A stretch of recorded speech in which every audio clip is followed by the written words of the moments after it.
This is Okay. Bill Bickel, Managing Editor of Crime, Justice, in America magazine, and I'm here this morning with Republican presidential candidate Fred Karger.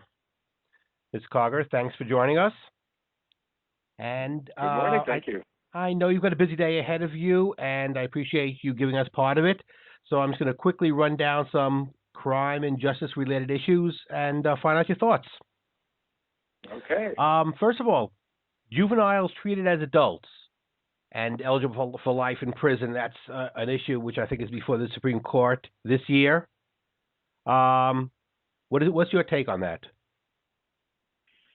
Well, it depends. It's been left to the states, and certain crimes are, I think, at a certain age, definitely, the criminals should be treated as adults, and it depends. And I can't really speak to the states' rights because that is left to them. But I've always been very active working with the crime victims movement, starting in California in the late '70s, well through the '80s, and I know what that's like. And I've met many, many crime victims, so I have great compassion for them and their concerns for justice. And one of the great things that my old client did, George Dukmajian, was stiffen the penalties for criminals, and that's obviously one of the primary reasons that our crime rates are down, the cities are safer, our streets are safer for all Americans. Okay, so life in right now, what the Supreme Court is discussing is, and I know that's really not a presidential issue, but whether 16 and 17-year-olds would be eligible for or should be eligible for life in prison without chance of parole for crimes committed at that age. That's fine. I'm not weighing in on that Supreme Court case. I Fair enough. really think it's left to the states and and the particular crime committed. And obviously these are capital cases, but there are different circumstances, and I think each state needs to look at that individually. And I just really cannot. I'm just not anxious or willing to weigh in on the states' rights issue of that. I leave that to the individual states. Fair enough. Death penalty. I support it. And, that is one of the few issues in my life that I have actually changed my position on over time. And it was as a result of working with crime victims in the middle '80s and working with, in our effort to remove our Chief Justice of the Supreme Court, Rose Bird, and two associate justices. And it was very much around that death penalty cases, and she had overturned 62 out of 62 cases. We worked with nearly every single family member of those 62 murder victims, and that really changed my mind when I heard their side of the issue and their need and desire for justice and the deterrent that that's obviously there are two sides of that issue, but it certainly, I think, sends a message if we enforce the death penalty, which of course is not happening uniformly across the country. But I am a supporter. Okay. Guantanamo. Closing of. I think that's a stupid idea of President Obama's that he's changed his mind on, and it is nice to have these terrorist suspects not on our soil. In this situation where we're fighting terror, to have that area down there. I mean, how ironic is it that we still have a military base in one of the two or three countries that we are, our enemy combatants, and Americans aren't even allowed to visit.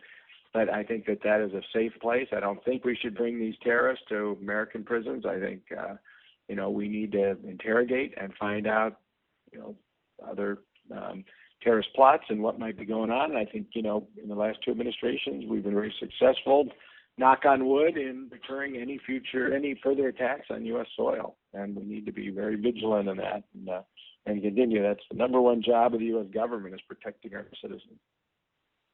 Okay, then following that up, I was going to ask you about the Patriot Act, but I assume you're on board with that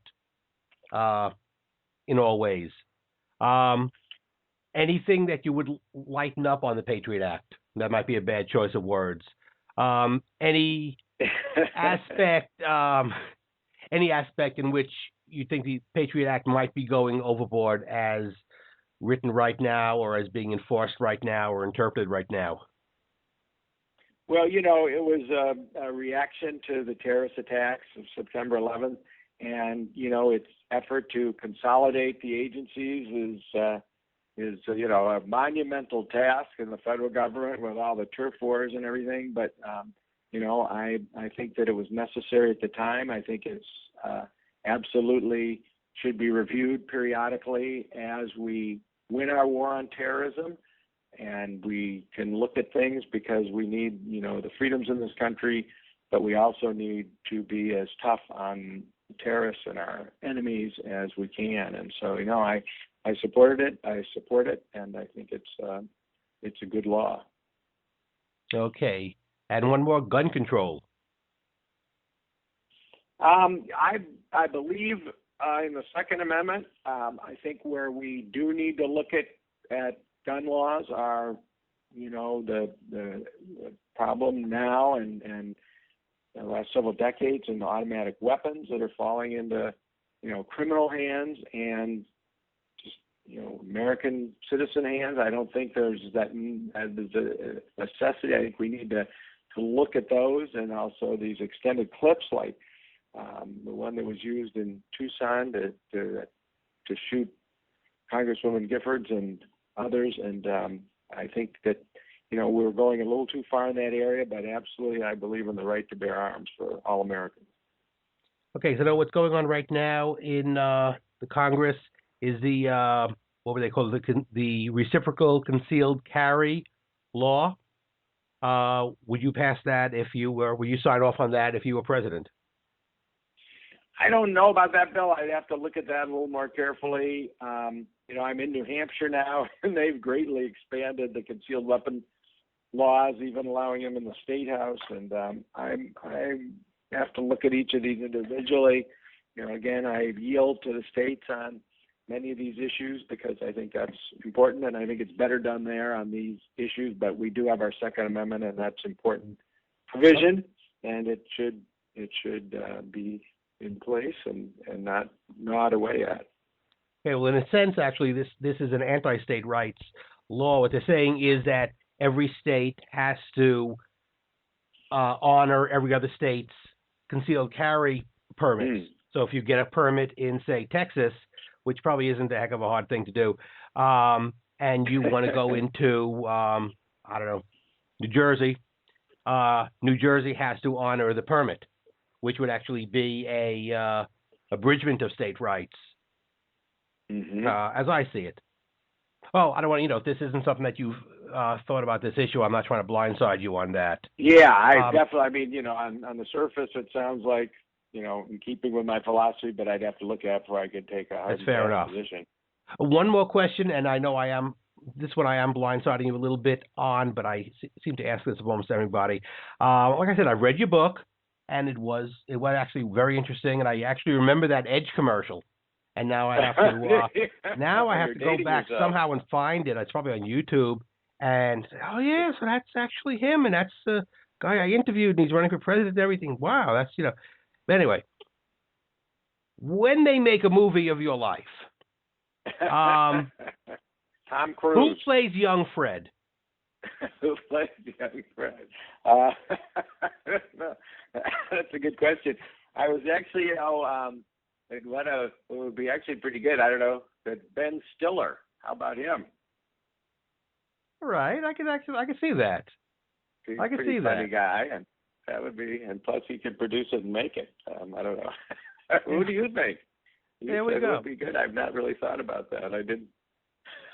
Okay, now sometimes people like in the back of their minds, that was there. But I like to ask that question because I don't know. I like to ask that question. It's something that people don't expect. Anyway, I will let you get back to your campaigning, and I wish you a great deal of luck. And thank you so much. On a personal basis, you are the only Republican candidate who does not scare the bejesus out of me. Thanks, Bill. And if time comes and and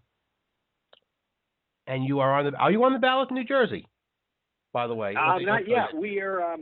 That's a little later. I think it's Super Tuesday State. I think it is. It was last time.